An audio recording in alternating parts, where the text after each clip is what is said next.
హుజూర్ నగర్ ఎన్నికలప్పుడు గుర్తు చేసిండ్రు, నాగార్జున సాగర్ ఎన్నికలప్పుడు గుర్తు చేసిండ్రు, మునుగోడు ఎన్నికలప్పుడు కూడా గుర్తు చేసిండ్రు. ఇప్పుడు కూడా గెలుపు ఓటములు అన్నిటికీ నేనే బాధ్యుణ్ణి. ఇందులో ఓటమి ఒకరి ఖాతాలో రాసి గెలుపులు నా ఖాతాలో రాసుకునే తత్వం కానీ ఆలోచన కానీ నాకు లేదు. కాబట్టి ఇచ్చిన ఫలితాలు వచ్చిన ఫలితాలు ఉగాది పచ్చడి లాంటివి. కొంత తీయగా ఉన్నది, కొంత చేదుగా ఉంది, కొంత పుల్లగా ఉంది. కాకపోతే ఓవరాల్గా పచ్చడి అనేది మంచిది. ఇప్పుడు వచ్చిన ఫలితాలను పిసిసి అధ్యక్షుడిగా రాష్ట్ర ముఖ్యమంత్రిగా ఉగాది పచ్చడి లాగా నేను స్వీకరించదలుచుకున్నా.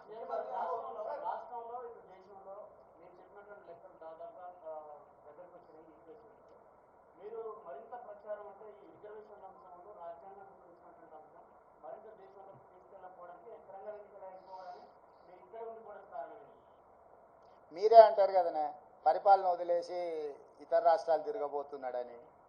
వెళ్తే మీకు ఒక బాధ, ఉంటే ఇంకొక బాధ. కాబట్టి నేను రాష్ట్రానికి పరిమితమైన నాయకుడిని.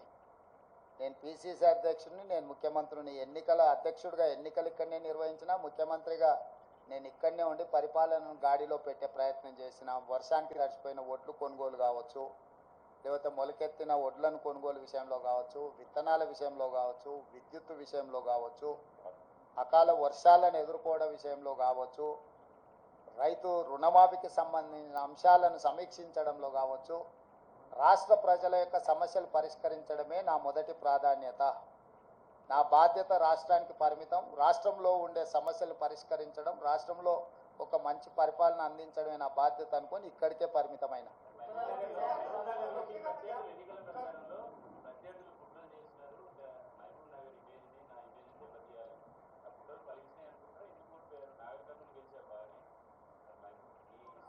అవును, నా సొంత గ్రామం వచ్చేసి అచ్చంపేట, నల్లమల్ల అడవి, మీకు అందరికీ తెలుసు. కానీ నేను ముందే చెప్తున్నా మొదటి నుంచి, మా గ్రామంలో మొత్తం ఆ పార్లమెంట్లో ఉన్న దాంట్లో ఒక బూత్లో హైయెస్ట్ మెజార్టీ మా సొంత గ్రామంలో వచ్చింది. మల్లురావు గారు ఎంత మెజారిటీ మా గ్రామంలో 1100 ఓట్లు వచ్చినాయంట.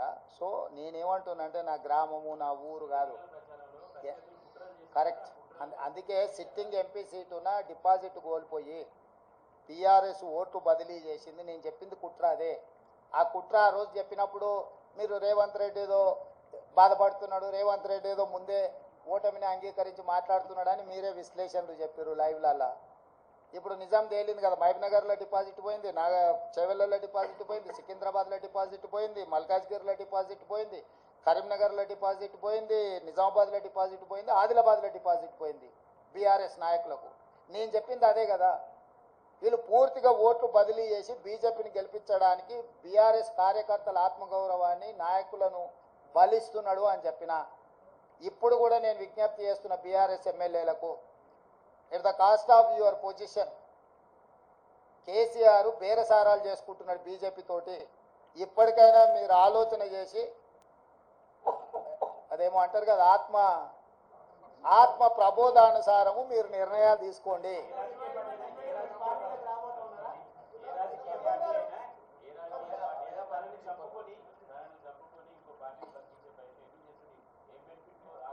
ఇక అది కేసీఆర్ చెప్పాలి, నువ్వు అడగాలి.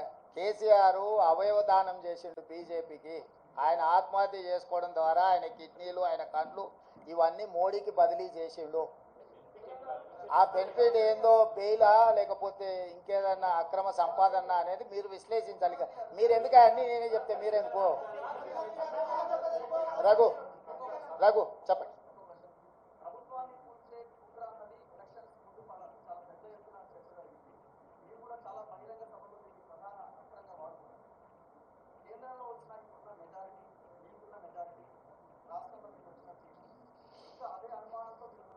డెఫినెట్గా ఆ దిశగా కేసీఆర్ నిరంతరం ప్రయత్నం చేస్తుంటూనే ఉంటాడు. కేసీఆర్ ఉన్నంత కాలము కుట్రలు కుతంత్రాలు ఉండనే ఉంటాయి.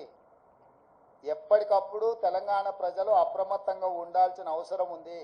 కేసీఆర్ రాజకీయ జూదగాడు.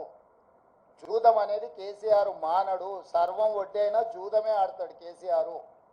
రాజకీయ జూదగాడైన కేసీఆర్ తెలంగాణ రాష్ట్ర రాజకీయ ముఖ చిత్రంలో ఉన్నంత కాలం ఈ కుట్రలు కుతంత్రాలు కొనసాగుతూనే ఉంటాయి.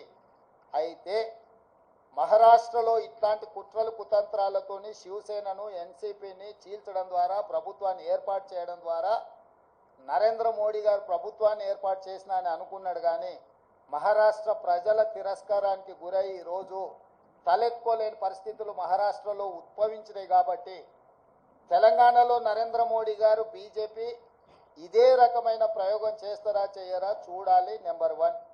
నెంబర్ 2, ప్రపంచంలోనే అత్యంత అవినీతిపరుడు చంద్రశేఖరరావు అని ఆరోపణ చేసి ఈ దేశంలోనే కుటుంబ పార్టీ అవినీతి కుటుంబం అని ఆరోపణ చేసింది కేసీఆర్ పార్టీని, కేసీఆర్ కుటుంబాన్ని. వీళ్ళతో బీజేపీ ఎట్లా జట్టు కడుతుంది, ఎట్లా సమర్థించుకుంటారో బీజేపీ నాయకులు ఇప్పుడు ప్రజలకు వివరించాలి. వీటన్నిటి నేపథ్యంలో ఈ అన్నిటిని విశ్లేషించడానికి ఇంకా కొంత సమయం పడుతుంది.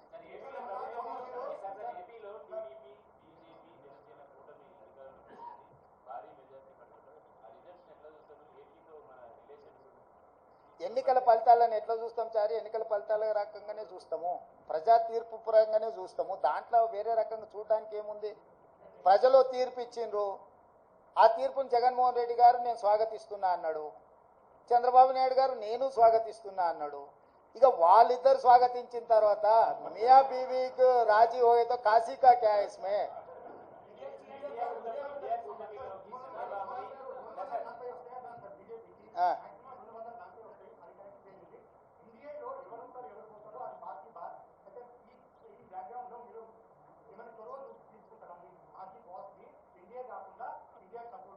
నీ సూచన ఏంది రాహుల్?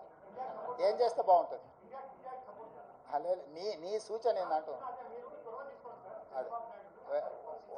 ఒకవేళ నీ సూచన మా అందరి నాయకుల ముందు పెడతా, వాళ్ళందరూ కూడా రాహుల్ సూచన బాగుందంటే ఆ విధంగానే ముందుకు పోయి ఆ రాహుల్తో మాట్లాడదాం. ఏ ప్రభుత్వమైనా ఏర్పడినప్పుడు ఆహ్వానించినప్పుడు పార్టీలో చర్చించి నిర్ణయం తీసుకుంటాం. వ్యక్తిగా నేను నిర్ణయాలు తీసుకోవడానికి ఉండదు. పార్టీ సూచనల మేరకే నేను వ్యవహరించాల్సి ఉంటుంది. ఇది సిద్ధాంతపరంగా రాజకీయ పరంగా పార్టీ తీసుకోవాల్సిన నిర్ణయము. ఏ ప్రభుత్వం ఏర్పడ్డా స్నేహపూర్వకమైన వాతావరణంలో సమస్యలు పరిష్కరించుకుంటామని నేను ముందే చెప్పిన. ఈరోజు కూడా నేను ఆ మాటకున్నా. ఆంధ్రప్రదేశ్లో ఏ ప్రభుత్వం ఏర్పడ్డా ఆ ప్రభుత్వంతో సంప్రదింపులు చేపట్టి రాష్ట్ర సమస్యల్ని శాశ్వతంగా పరిష్కరించుకుంటాము. ఉమ్మడి క్యాపిటల్ చట్టపరంగానే సమస్య పరిష్కారం అయిపోయింది. హైదరాబాద్ నగరం ఇప్పుడు తెలంగాణకు రాజధాని అంటే ఒక కీలకమైన సమస్య ఆల్రెడీ చట్టపరంగా పరిష్కారం అయింది. మిగతా ఆస్తుల పంపకాలకు సంబంధించి నీటి పంపకాలకు సంబంధించి ఉన్న సమస్యల్ని తప్పకుండా కూర్చుంటాం, చర్చించుకుంటాం, పరిష్కరించుకుంటాం. మాకేం బేసిజాలు లేవు. రాష్ట్రం యొక్క అభివృద్ధి, రాష్ట్రం యొక్క అభ్యున్నతి కోసము ఎవరితోనైనా చర్చించడానికి మేము సిద్ధంగా ఉన్నాం, పరిష్కరించుకుంటాం. ఏం ప్రభాకర్?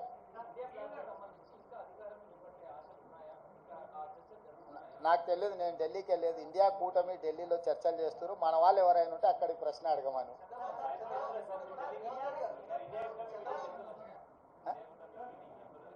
ఇండియా కూటమిలో జాతీయ నాయకులు ఆ కూటమిలో ఉన్న వివిధ భాగస్వాములనే ఇప్పటికి పిలిచిండ్రు.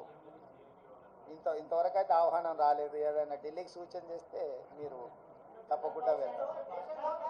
క్యాబినెట్